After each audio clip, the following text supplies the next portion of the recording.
Guys, welcome back to the channel. Financial management का हम chapter करने जा रहे हैं, कॉस्ट ऑफ कैपिटल। तो स्टार्ट करते हैं। सबसे पहले बात करते हैं कॉस्ट ऑफ कैपिटल के बारे में। कॉस्ट ऑफ कैपिटल हमारे तीन तरीके के होते हैं। कॉस्ट ऑफ डेट कैपिटल होता है सबसे पहला हमारा,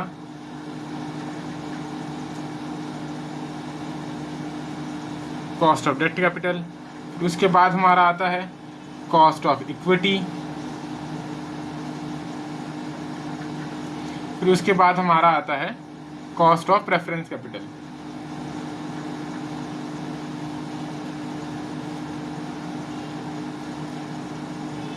ये हमारे तीन तरह के कैपिटल होते हैं।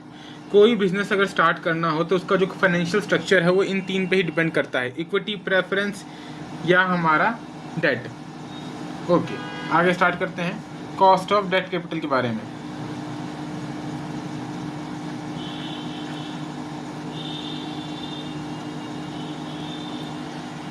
एक डेट जो हो, एक फाइनेंशियल मैनेजमेंट में डेट जो होता है सबसे ईजीएस्ट इंस्ट्रूमेंट होता है किसी भी कंपनी को पैसा उठाने के लिए। डेट में सिर्फ इंटरेस्ट जाता है और वहीं पे इक्विटी में आपकी कंपनी के जो परसेंटेज है, होल्डिंग परसेंटेज है, वो जाती है।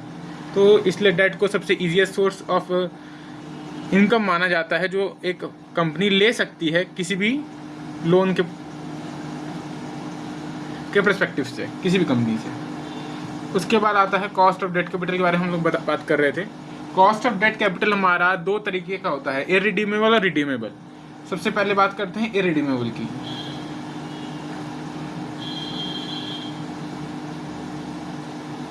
जैसे आपने सुना होगा, कोई भी बॉन्ड हो गया, कोई डिवेंचर हो गया, जिसको कोई कंपनी एक टाइम पीरियड के अंदर वापस रिडीम कर लेती है, जो इसने मार्केट में इशू करे होते हैं। इररिडीमेबल एक ऐसा पर्सपेक्टिव है जिसके अंदर कोई भी कंपनी जो है वो आगे डिबेंचर दे देती है पर उसको रिडीम वापस नहीं करती।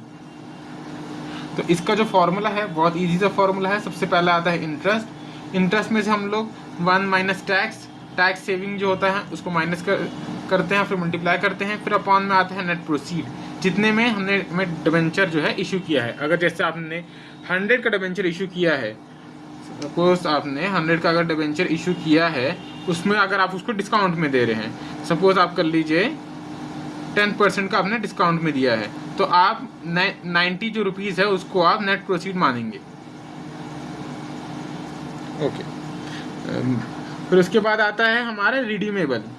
एक कंपनी जब कोई पैसा उठाती है डिबेंचर के फॉर्म में और उसको जब रिडीम करती है, अब सपोज आप कर लीजिए 5 साल बाद, 10 साल बाद, उसको हम रिडीमेबल डिबेंचर कहते हैं। और उसके भी दो मेथड होते हैं। सबसे पहला होता है लमसम मेथड, कि जो सारा पैसा है वो एक साथ दिए जा रहा है जिन लोगों से पैसा उठाया गया है।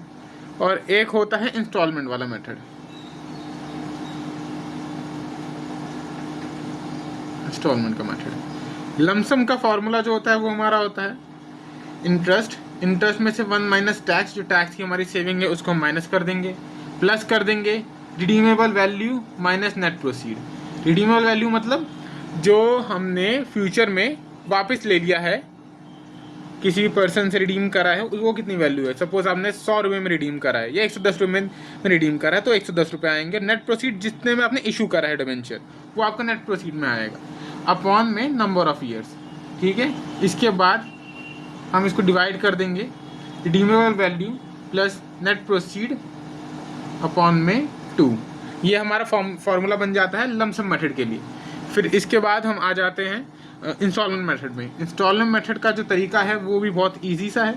इसके लिए सबसे पहले हमें लोअर लिमिट लेनी पड़ती है, उसमें फिर नेट प्रेजेंट वैल्यू लेनी पड़ती है लोअर लिमिट की, इसको मल्टीप्लाई करना पड़ता है हायर रेट से, माइनस करना पड़ता है लोअर रेट से, इसको डिवाइड करेंगे हम net present value of lower rate minus net present value of higher rate.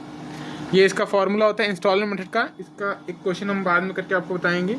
सब अभी हम लोग इसका क्वेश्चन देख लेते हैं। ओके, अब हम बात करते हैं नेक्स्ट कॉस्ट ऑफ कैपिटल के क्वेश्चन कॉन्सेप्ट की, जिसको हम कहते हैं कॉस्ट ऑफ प्रेफरेंस कैपिटल।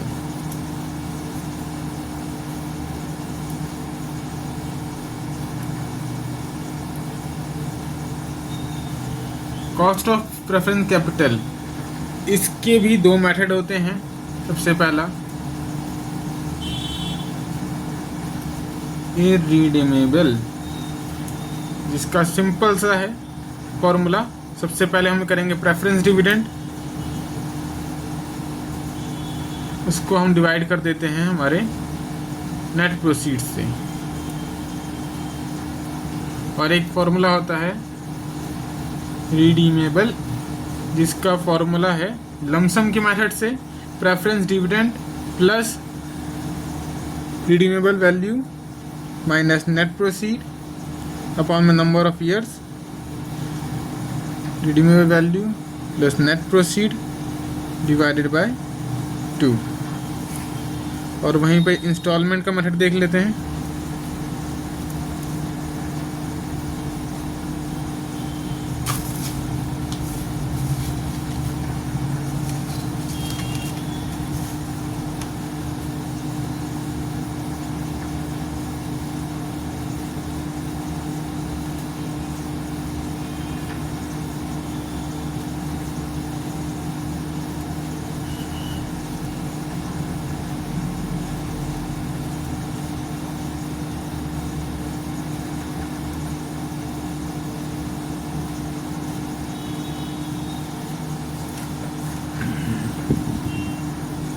तो अगला है हमारा cost of equity capital.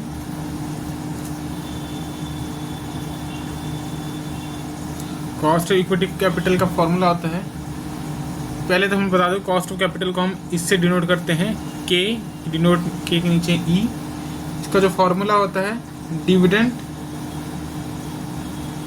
Upon में एनपी यानी नेट प्रोसीड्स। और ये तब होता है जब कभी किसी कंपनी में ग्रोथ आपको गिवन ना हो क्वेश्चन में, तब आप ये वाला फॉर्मूला लगाएंगे। उसके बाद आता है हमारा विद ग्रोथ के साथ। विद ग्रोथ के साथ भी कॉस्ट ऑफ कैपिटल निकाला जाता है इक्विटी का, और इसका जो फॉर्मूला होता है वो होता है कॉस्ट इक्विटी और उसके बाद इसका डिविडेंड अपॉन में नेट प्रोसीड प्लस ग्रोथ।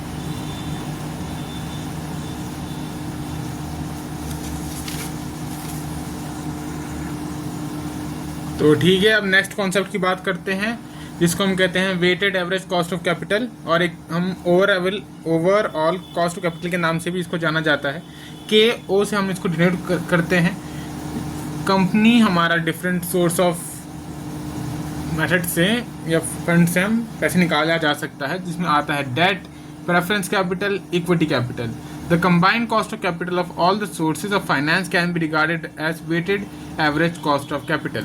उसके बाद हमारे कॉन्सेप्ट होता है WMCC, जो शॉर्ट फॉर्म है, जिसको फुल फॉर्म हम कहते हैं weighted marginal cost of capital. It represent the overall cost of capital in relation to investment in new project. जैसे किसी पुरानी कंपनी से आप नई कंपनी या नए प्रोजेक्ट में आप फॉर्म करने जा रहे हैं, तो उसमें डिफरेंट सोर्स से आप पैसा उठा रहे हैं। जैसे डेट, पहले आपने किसी कंपनी में 70% डेट से पैसा उठा रखा है और 30% इक्विटी है, और नए प्रोजेक्ट में आप वहीं पे 50% इक्विटी और 50% प्रेफरेंस शेयर्स के ऊपर जाना चाहते हैं। तो ये हमारा अलग, इसको हम कहते हैं weighted marginal cost of capital, जो फ़र्क आता है दोनों में।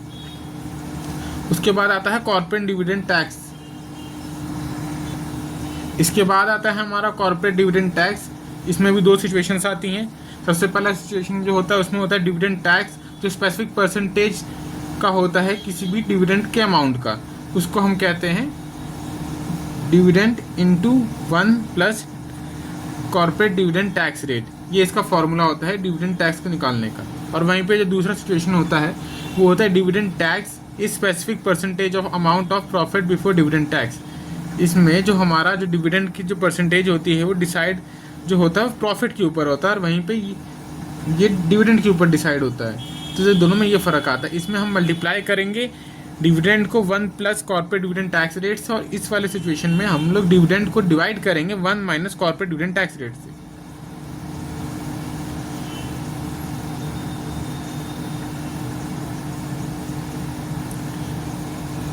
Capital asset pricing model.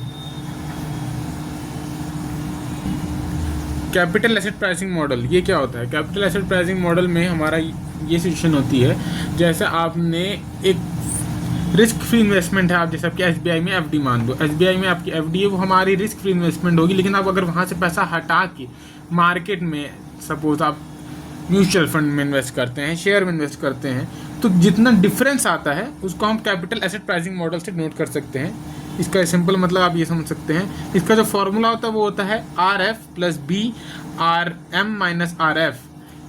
Are M minus R F market risk premium को दर्शाता है, बी हमारा बीटा कॉफिशिएंट को दर्शाता है, आर एफ हमारा रिस्क फ्री रिटर्न होता है, जैसे मैंने आपको बात किया था जो एसबीआई में जैसे आप कभी एफडी करा रहे हैं या कोई भी सेफर इन्वेस्टमेंट होती है जैसे हमारा ट्रेजरी बिल हो गया, उसको हम रिस्क फ्री रिटर्न में के अंदर इंक्लूड करते हैं। वहीं पे R M market risk return, जैसे आप निफ्टी 50 में इन्वेस्ट करते हैं, सेंसेक्स में इन्वेस्ट करते हैं, उन सब को हम market rate riskier market rate of return में जोड़ते हैं। बी जो हमारा बीटा होता है एक मेजरमेंट होता है वॉलेटिलिटी, जो पैसा मतलब जो मार्केट ऊपर नीचे हो रही होती है उसको हम बीटा से डिनोट करते हैं।